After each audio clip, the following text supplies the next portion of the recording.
Welcome to part 3 of the video titled Regulatory Appointments. Who should be the regulator? Regulator should be the person who is an independent person. Independent. Rather, he should not have any direct or indirect links with any financial institution.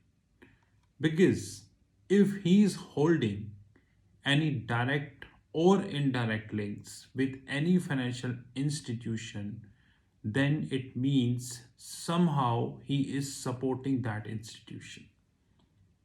History is witness.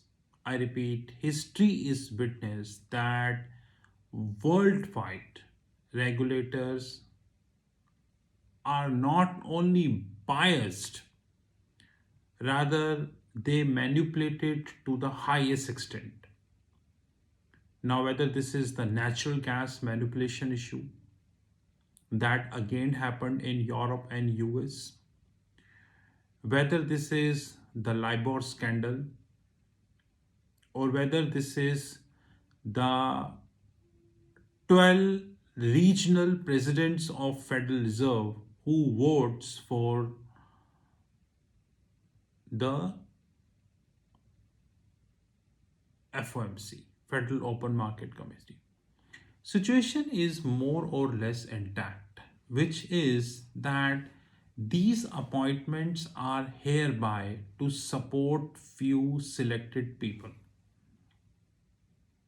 And this is the hard reality. Now, today, if I go to page number 72 of this book,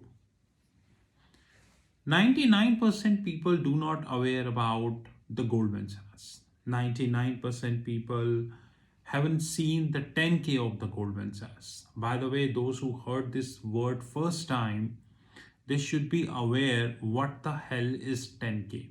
Now, 10K means the annual report. In India, we call this as annual report, but in US, we call this at 10K. So all American banks, whether this is Goldman Sachs, JP Morgan, Citi, Wells Fargo, Morgan Stanley, Bank of America, and rest, they need to share their in detail financial information via 10K. I completely agree that 10K is much exhaustive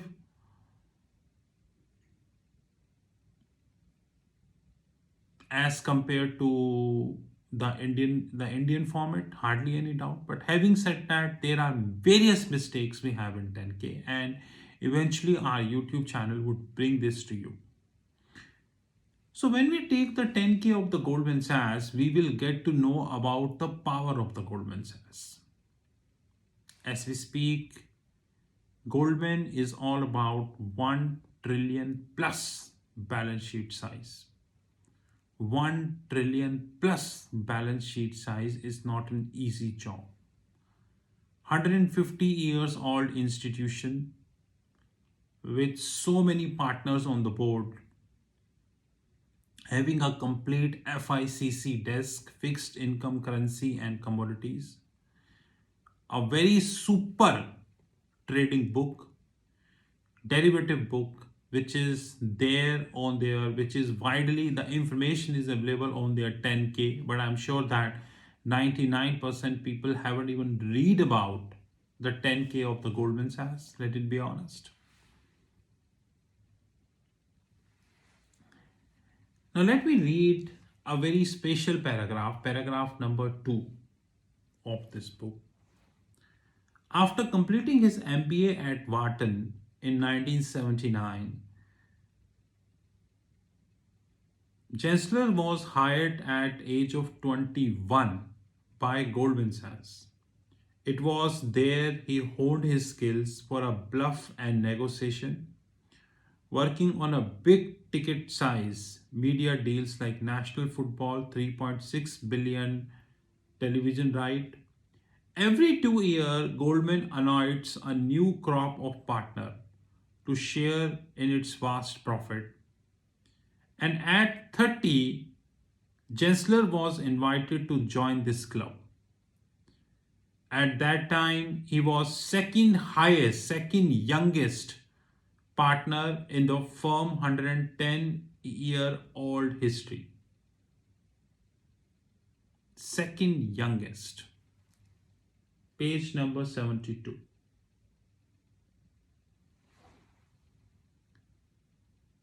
You was the second youngest partner in Goldman Sachs. Don't think that the partner is always an intelligent person. Let it be very honest. We have thousands of partners in the big fours: EY, KPMG, Deloitte, and PwC. And very soon I would be making videos on them as well. I know their credibility. So don't think that if you become a partner, you become a knowledgeable person. So there are many prime ministers, many finance ministers, many central bankers we have worldwide who barely know anything, but they become at the top. So remember this as well. Gensler became the partner in Goldman Sachs at the age of 30 and becomes second youngest partner in Goldman Sachs, which means a lot. But having said that, that doesn't mean knowledge. That we need to learn. And then he asked a few years after making partners, which means he turned out to be a partner at 30. Probably he was asked at 32, 33 to go to Tokyo and handle FICC. But he wasn't aware about the haze. It looked like to me, because I'm from a treasury function, it looked like to me that you are the member of parliament of India and you do not know who is your prime minister.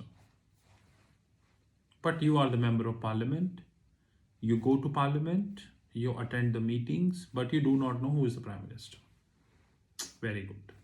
And you want us to believe that this is the fact, that a member of parliament is not aware about the prime minister.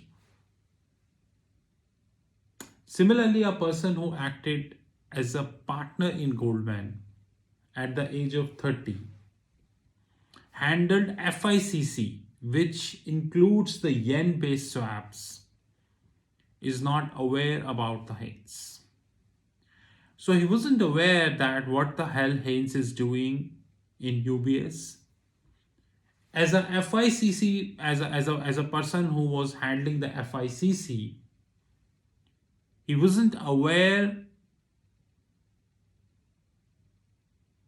He never dealt with Haynes. He wasn't aware that the interdealer brokers like ICAP, RP Martin, and other what they were up to. He wasn't aware about the interdealer brokers, the role, how they are making sure that the LIBOR is published as per the Haynes direction. He wasn't sure about that. But he was a partner in Goldman. That's very important thing. And most important fact is, in the whole sequence, he got exemption after exemption after exemption, thanks to the political leader of United States. And later on, this person is elected as a chair of CFTC, one of the regulatory cum enforcement body, and later on become chair of Securities and Exchange Commission. And a person who is from a treasury department is being pushed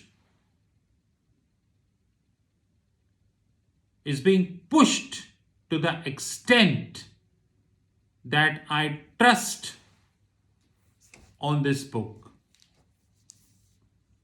So when I was treasury function, I was aware about each and every one to whom I dealt with, to whom I not dealt with.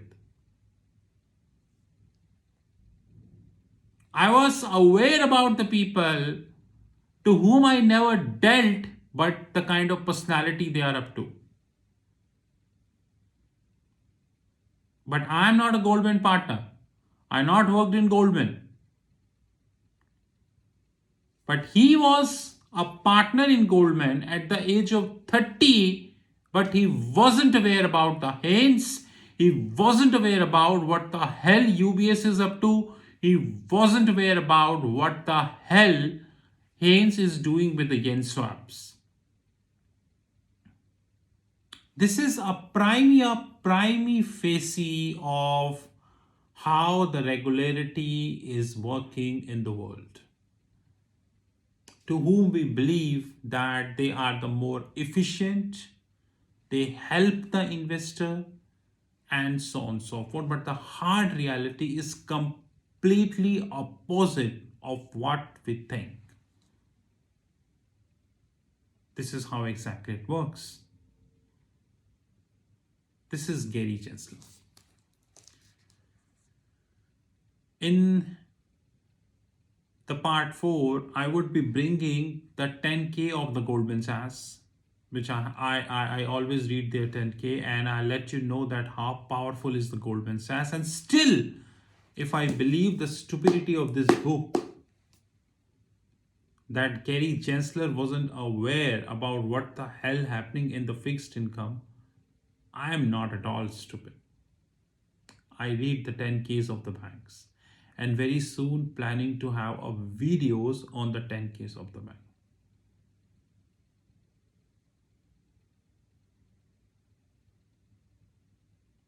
Have a great time.